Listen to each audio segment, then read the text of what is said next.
Oh, saan tayo?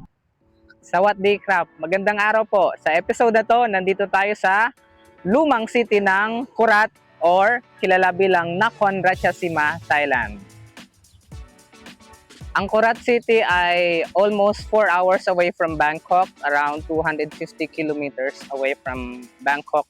So kung magbabas ka, abutin ka ng 4 na oras. Medyo malayo pero sulit naman. Ang Korat City ay nasa northeastern o yung tinatawag na Isan region ng Thailand. At konting trivia lang, ang Thailand ay may 6 na region. Ang central kung nasaan ang Bangkok, ang western kung nasaan ang Phuket, ang western kung nasaan ang Kanchanaburi, ang eastern kung nasaan ang Rayong Thailand, at ang northern kung nasaan ang Chiang Mai, at of course ang panglas ay ang northeastern o ang tinatawag nga na Isan. Dito tayo sa loob ng old city ng Korat. Hindi na siya mukhang old syempre kasi na-modernize na. At ang gagawin natin ay iikutan natin or lilibutin natin yung old city ng Korat. Ang size nito ay 1.7 by 1 kilometer. So medyo malaki. It used to be an old kingdom na nasira dahil sa paglipas ng mga panahon. So ikutin natin, pupuntahan natin yung 4 na gates na meron tong Old Kingdom na to. Sa 4 na gates na yon, 3 doon yung ni-renovate na lang. Isa na lang talaga yung standing na originally ay siya talaga yung gate ng Old City ng Korat. Okay? So tara, samahan nyo ako, libutin natin tong Old City ng Korat. Okay, ikot lang muna tayo. Kasi itong Old City or Old Kingdom ng Korat ay napapalibutan ng moat o yung kanal for protection siguro ng Old Kingdom.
Ayan yung southern gate ng Old City or Old Kingdom ng Korat.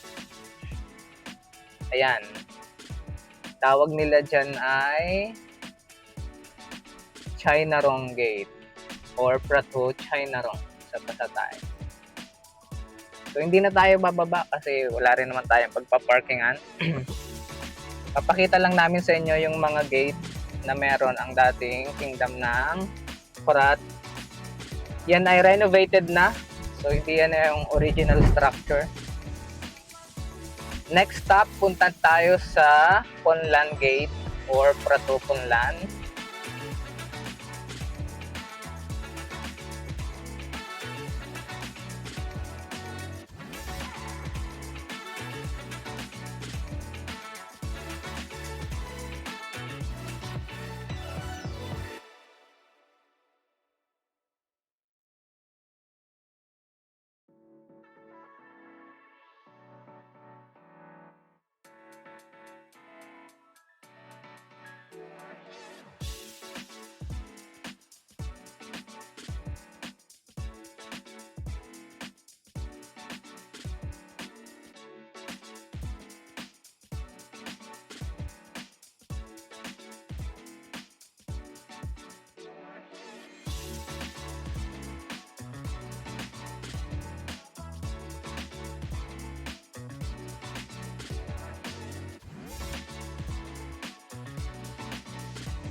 Ito na yung Western Gate, Ponlan Gate.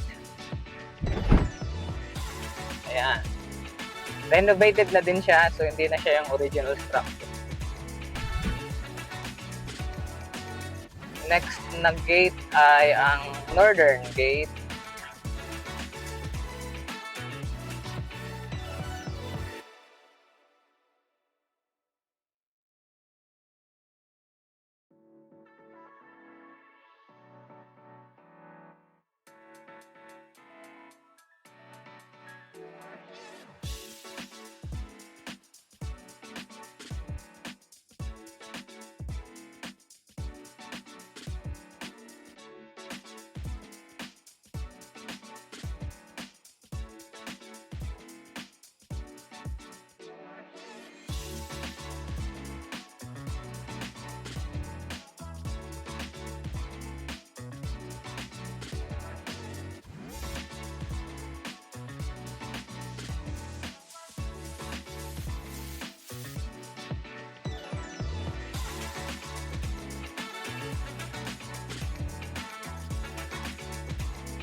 Okay, yan ang Ponsan Gate sa northern side ng Old Kingdom ng Kurat o Nakhon Ratchasima.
Okay. Yung gate na yan, ang tawag is Victory Gate. I think ginawa lang yan. Ito na. For tourism purposes.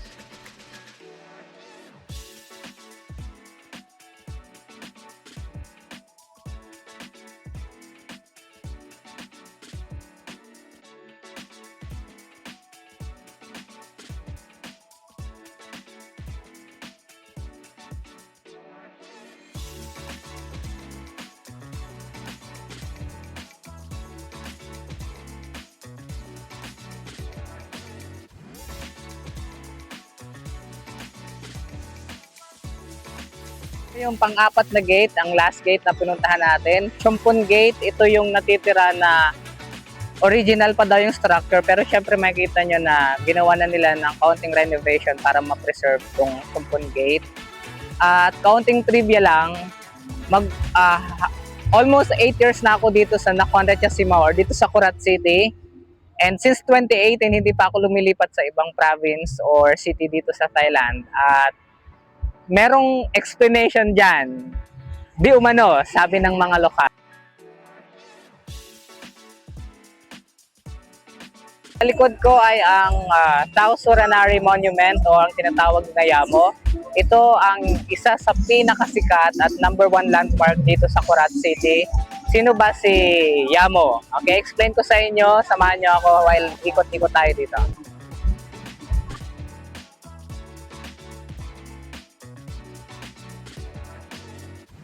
Yung rebulto na nakita nyo sa likod ay si Yamo or Grandma mo. Ang yayong ibig sabihin ay Grandma. Siya ay isang bayani ng Kurat City or ng Nakhon Ratchasima dahil sa kabayanihang ipinakita niya noong panahon ng digmaan ng Kingdom ng Lao at ng Kingdom ng Siam or ang Thailand.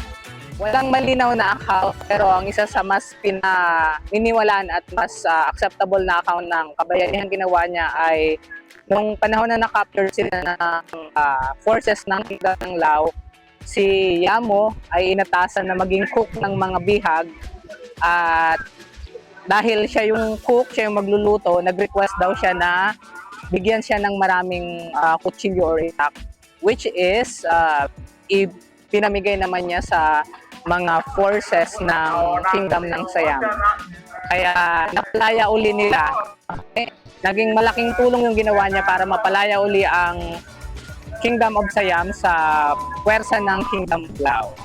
At bilang pagbibigay-pugay sa kabayanihan ginawa ni Yamo, binigyan siya ng royal title na Tao Suranari. Kaya kapag nandito ka sa Kurat or sa Nakhon Ratchasima, maraming lugar dito ang may Suranari na pangalan.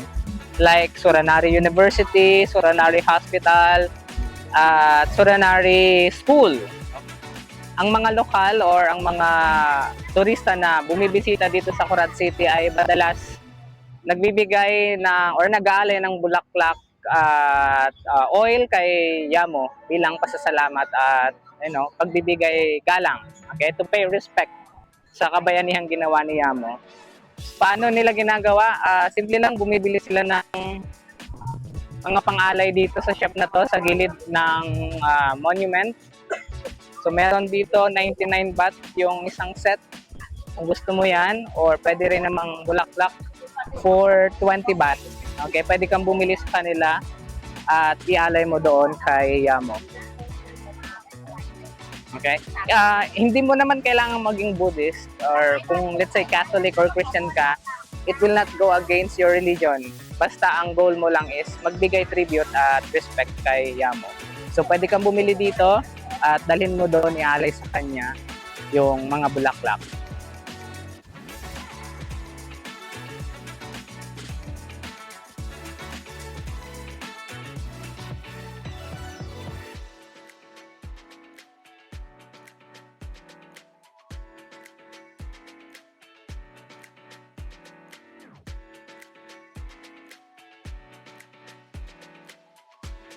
Almost 8 years na ako dito sa Corat at never pa akong lumipat or na-assign sa ibang province dito sa Thailand.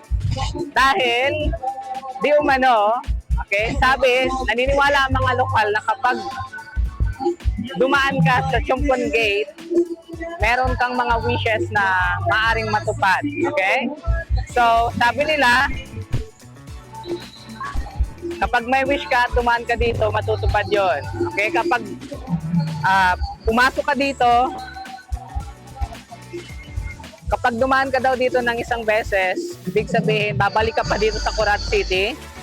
Kapag 2 beses ka namang dumaan dito, palabas doon sa city, ay magtatagal ka daw or makakahanap ka ng trabaho dito sa Corat City. At kung 3 beses naman, makakapag-asawa ka daw ng mga, taga Corat City.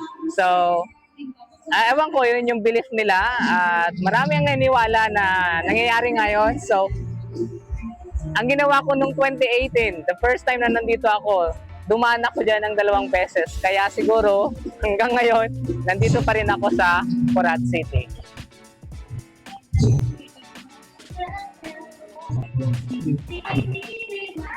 Pero, sabi nila, kung magjowa daw kayo o mag-asawa, huwag kayong dadaan dito ng sabay kasi maghihiwalay kayo.